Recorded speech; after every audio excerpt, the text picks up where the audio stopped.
Nolan that day between 2:45 p.m., 3:30 p.m. local time. Quote, he was like, Christine, yeah, we talked for a while. We talked about college. We talked about his life, his plans. And he was like, he was perfectly fine. Because I think it had bothered him, too, that there was this narrative of, oh, he was sloppy drunk. So what do you... 4 days after Independence Day, a body washed ashore on a Mississippi barrier island. For 2 days, no one knew who it was. When they found out, a college town would splinter. Nolan Wells was 18. On July 4th, he boarded a boat with friends for a trip to Horn Island off the coast near Gulfport. The day began like a holiday should. Young people, water, a barrier island where they could swim and gather. It ended with Nolan missing. When he didn't return to the boat with the others, his friends left the island without him. 2 days later, his body surfaced. His mother is Christine Winsley. She is a nurse. When her son's body was found, she and her family demanded an investigation into how an 18-year-old could vanish from a group outing and end up dead.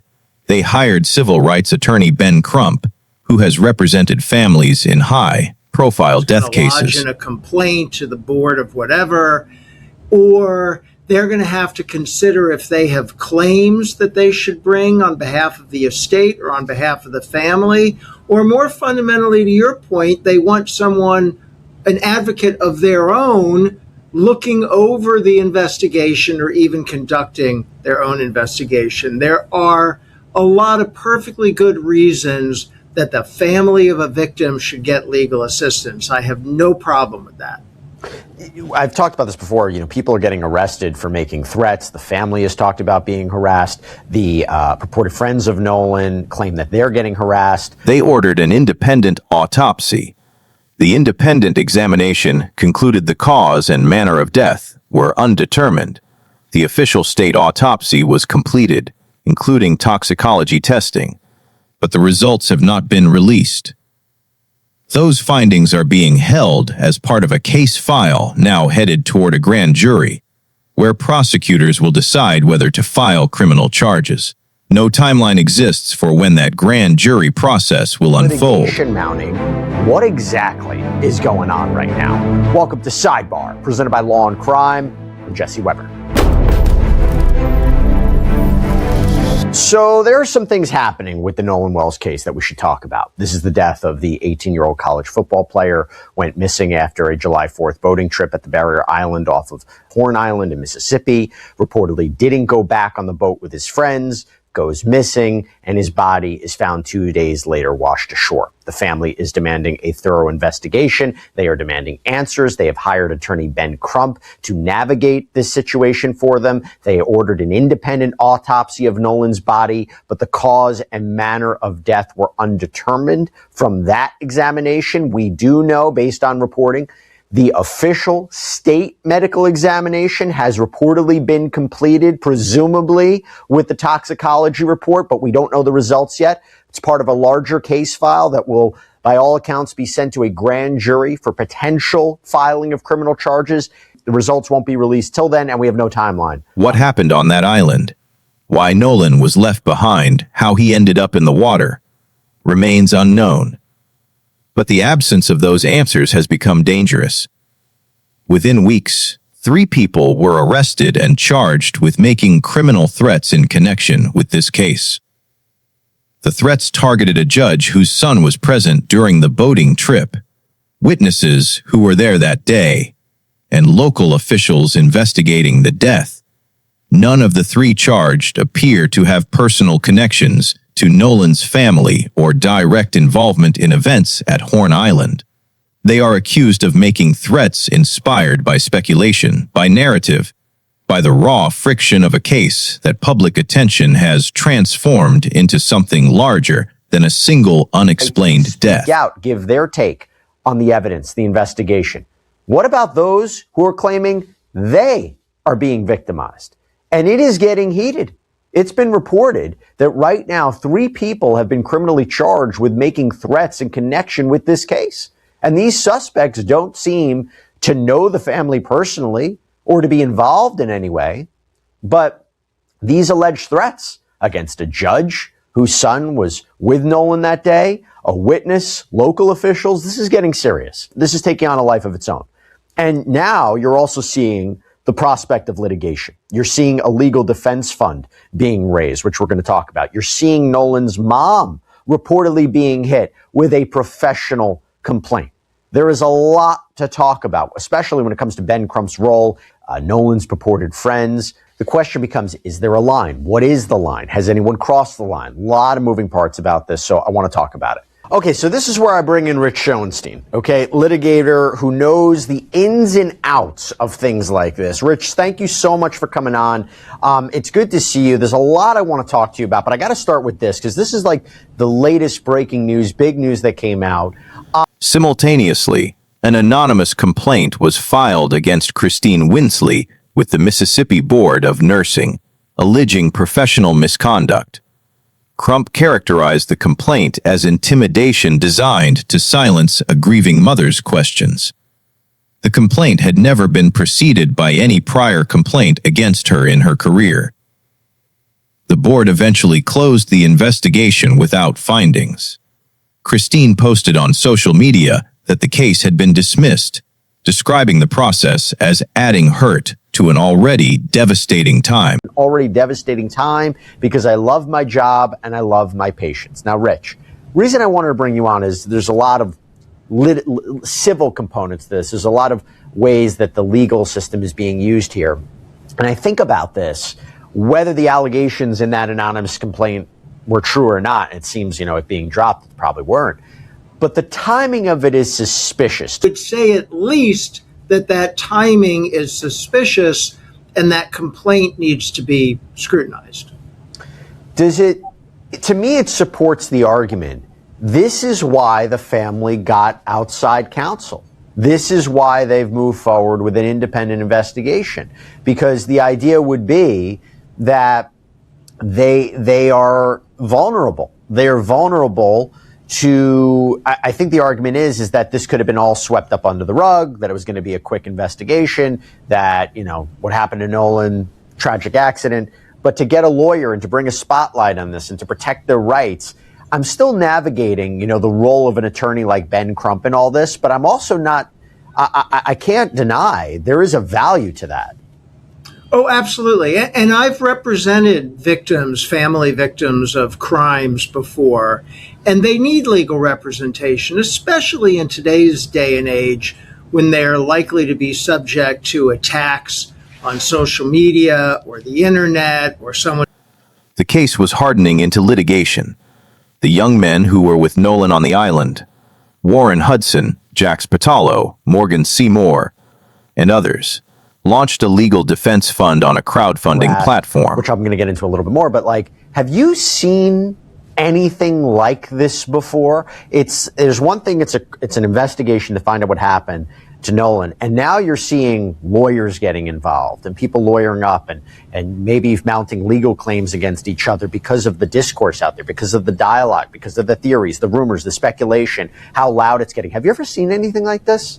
Yeah, I think we see. I think we see more and more of it. I will reference the Karen Reed case where there were, lots of attacks against people who presumably were simply witnesses, and all kinds of theories on the internet about what might have really happened.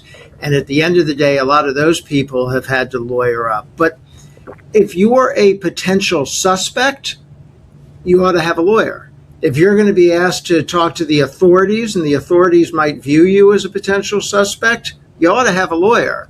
If you have some independent legal stake in the matter, you should have a lawyer. If you might be getting attacked and defamed out there in the world, you should consider legal representation. There are lots of good reasons. And I think we do see this in a lot of cases now. And also, I think having a lawyer, if you are going to go public with your questions, if you're going to go public with combating narratives out there or questioning the evidence, how you say it, is something that's good to have a lawyer look through. Which brings me to this point.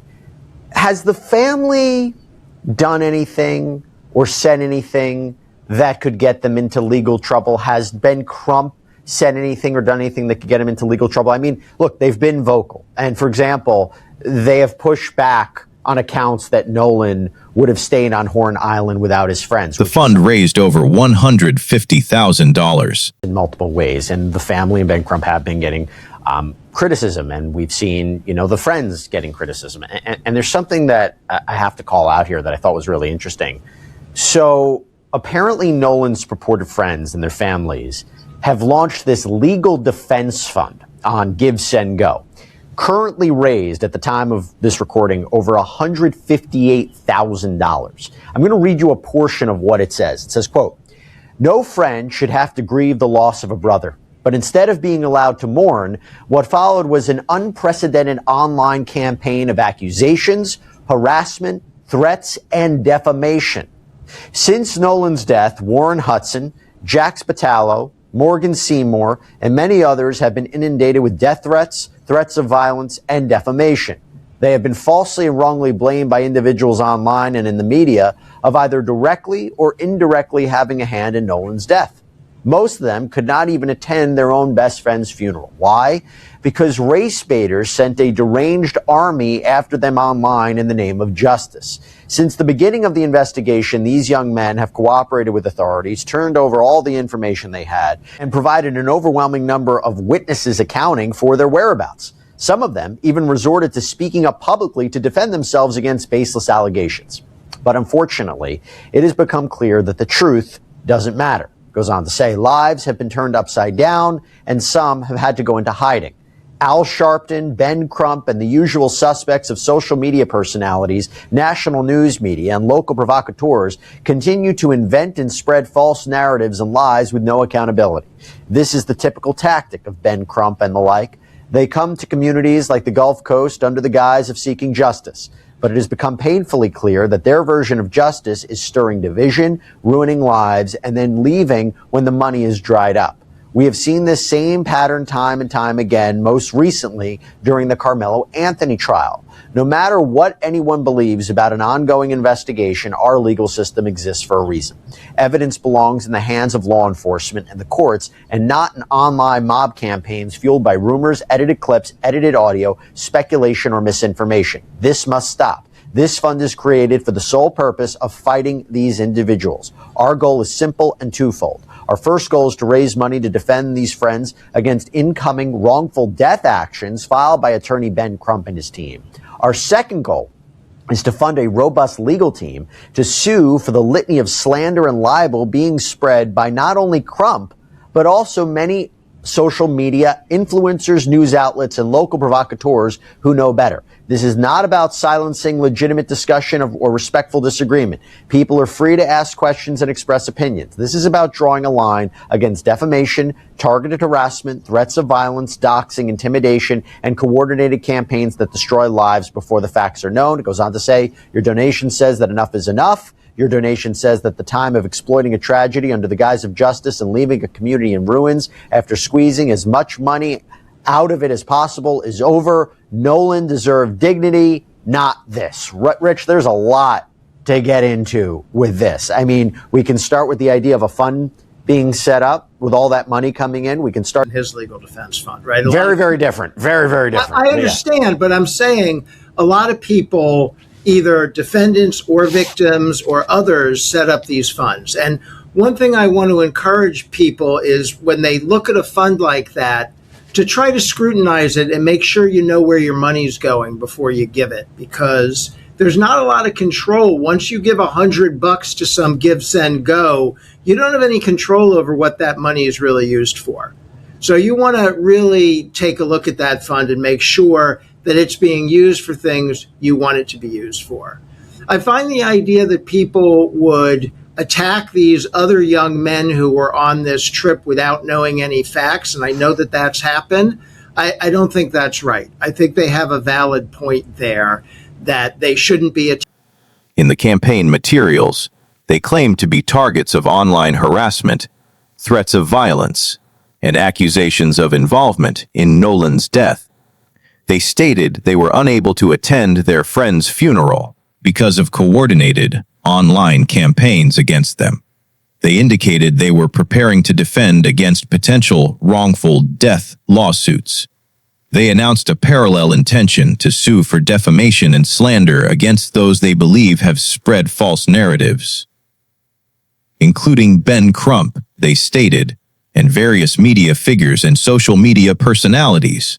But the litigation was not confined to a collective defense. Bart Edmondson Jr., identified as another friend of Nolan's, received false accusations online claiming involvement or connection to Nolan's death. He retained attorney Russell Latino. The attorney released a statement saying that after a week of what he characterized as egregiously false and defamatory accusations against Edmondson, accusations that resulted in credible death threats now being investigated by the FBI, the family had decided to act. Russell Latino sent cease and desist letters to online influencers accused of spreading misinformation about Edmondson's role in events. Giving an opinion, free speech versus defamation. Well, I'm going to assume it's speech publicly. So if you say something in a court document, it generally is entitled to absolute privilege and cannot be a defamation. So if you file a complaint, or by the way, if you file a complaint with the Mississippi Board of Health, that's probably privileged too. You're probably not going to be sued for defamation about that. So the first question is where did you make the speech? How did you make the speech? Now let's assume you made it publicly. You made it over the internet, or you stood up on a street corner. Then the question is going to be, are you making statements of fact or opinions? If you say, I know that this individual was responsible for the death, that is a factual assertion. That can be defamatory. You're accusing somebody of a crime. If you say, my view, in my opinion, is this investigation isn't looking hard enough at the evidence. The investigation ought to consider this, that, and the other thing and really probe. That is more opinion. You're not necessarily saying that you know as a factual matter anybody did anything. You're simply offering opinion, and opinions generally cannot be defamatory. I mean, that's a very simplistic view. And as you know, because you've looked at a lot of these cases, a lot of statements are really on that line between are they opinion or factual. Yeah, that's why we have trials for it. And just to put it into perspective, we've talked about this before, but there was an apparent friend of Nolan Wells, Bart Edmondson Jr., planning on taking legal action because some have speculated online or accused him of being somehow involved or connected to what happened to Nolan. He retained an attorney, Russell Latino, who released a statement to Law and Crime saying we've talked about this before, but after a week of egregiously false and defamatory accusations against Bart Edmondson Jr., accusations which resulted in credible death threats now being investigated by the FBI, the Edmondson family has released a statement addressing their son's knowledge of and cooperation in the Nolan Wells investigation. And he actually sent us a copy of a cease and desist letter that he apparently sent to an online. One person defended individually by counsel, fighting allegations spread by strangers on the internet. The legal fragmentation was expanding. Nolan's family, meanwhile, was preparing a different kind of action.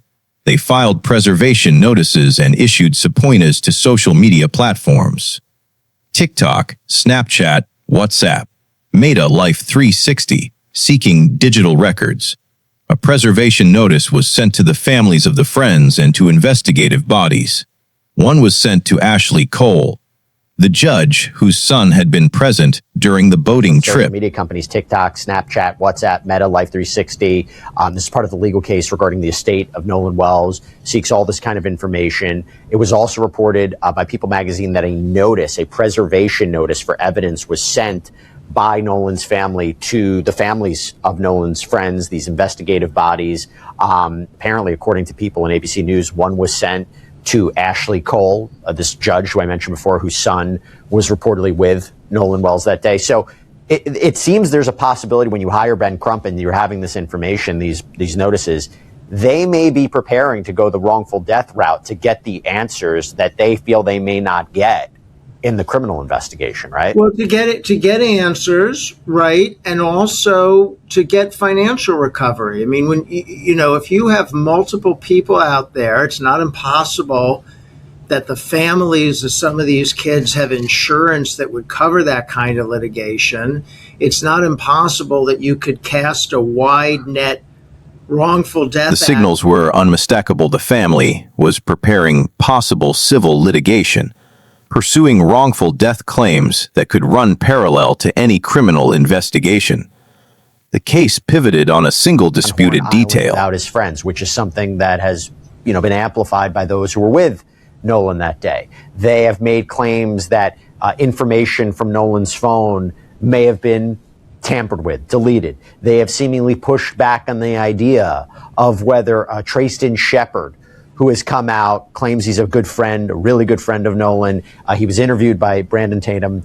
On Cuomo, on News Nation, Chris had asked Elmore Wonsley, Nolan's father, if he knows Trayston, and said, no, I don't. Just because you park your vehicle in someone's yard doesn't mean that they have to know you. And then there was this. So it was reported, we talked about this, that according to preliminary information from a document from the Mississippi Department of Marine Resources, witnesses reportedly told investigators that Nolan had been drinking heavily with friends that day before he went missing. This was according to a preliminary report from the Mississippi Department of Marine Resources. Witnesses told investigators that Nolan had been drinking heavily that day before he went missing. ABC News reported this information as established. On the television program hosted by Don Lemon, Christine Winsley disputed that account directly. She asked viewers to imagine her situation. Millions of strangers asserting her son was sloppy drunk on an island. She questioned whether that was fact or narrative. She then cited a football coach who, she said, had told her he saw Nolan between 2:45 and 3:30 in the afternoon. According to Christine, the coach told her they had spoken about Nolan's college plans and his life, and that he appeared to be perfectly fine. The contradiction stood unresolved in the record. Was he heavily intoxicated, or was he lucid hours before he vanished? Reported by ABC News. Well, Christine, his mom, goes on the Don Lemon show and denies this, says, if you were in our situation, how would you feel if there were millions of people who were saying, oh, hey, well, he was at an island, he was heavily drunk. And I'm like, but was he though? Or is this a narrative that you guys want to use? And she even apparently said that one of Nolan's football coaches told her that he saw Nolan that day between 2:45 p.m., 3:30 p.m. local time. Quote, he was like, Christine, yeah, we talked for a while. We talked about college. We talked about his life, his plans. And he was like, he was perfectly fine. Because I think it had bothered him, too, that there was this narrative of, oh, he was sloppy drunk. So what do you, big question, overall picture I have here, Rich, I just wanted to lay some of this out. As they're talking about this, as they're commenting on this, is there anything that gives you concern for the family or Ben Crump about what they're saying? I haven't watched a lot of what Ben Crump has said. I know about it, and I know that he's drawn some criticism for some of his comments. So let me start with this premise. The young men who were with him have said they are cooperating with authorities, providing statements and answering investigative questions. No public allegation has emerged that they refuse to speak with investigators. They shouldn't be attacked. Nobody should assume there's a racial component to this unless there's evidence to support that. And the fact that there are people of different races is not enough fact to support that there's a racial component, right? So I don't want to see that jump to conclusion. I don't like a lot of speculation about who must have done what, or this must have happened, or it had to be this way, because you don't know. Now, you mentioned that the other guys who were on the boat have been cooperating with authorities. That's what I understand. That's what I've heard, that they have been answering questions posed to them by authorities. I haven't heard anything about people not cooperating or refusing to answer questions, and that's a good sign. They should be credited for that. And of course, it should be investigated, because even if they are cooperating, it doesn't mean that somebody didn't do something wrong, and we have to try to get to the truth. The interesting thing about it is, if they are going proactively, right? They're not staying quiet. They're not saying the fact that they're proactively saying. Yet their decision to hire attorneys and raise money for a legal defense transformed them from witnesses into litigants. In waiting, their credibility potentially vulnerable to challenge if any of them became witnesses in a criminal or civil proceeding. We're going to lawyer up, okay? We will fight this, okay? This is what we did. It seems to me, it supports an argument they're being credible, because why would you want this in a courtroom where if you are hiding something or you aren't telling the truth, that would be exposed during the course of the litigation, right? Yeah, again, I have no problem with any of these people getting lawyers. Right. If you're a witness in a high-profile potential crime, by the way, we don't even know that there's a crime here. We just know, unfortunately, that somebody died. Yeah. Tragically. We don't know that there's a crime. We don't know that there's a purpose. The act of lawyering up signals either protection or guilt, depending on who interprets it.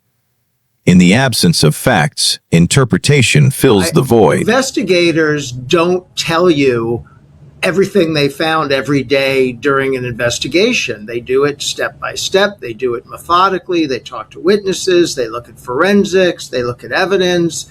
And ultimately, when they draw conclusions, they coordinate with law enforcement, and either something gets, charges are brought or they're not. But you're not entitled to an hour by hour update. And I know that we have loads of content creators that want to report this story and bring news about what really happened. And so Don Lemon's doing that, and Chris is doing that. To some extent, you're doing it. And there are a lot of other people doing it that have a legitimate interest in reporting what they find. So what I would say is and I understand that the family wants to combat public narratives it views as offensive.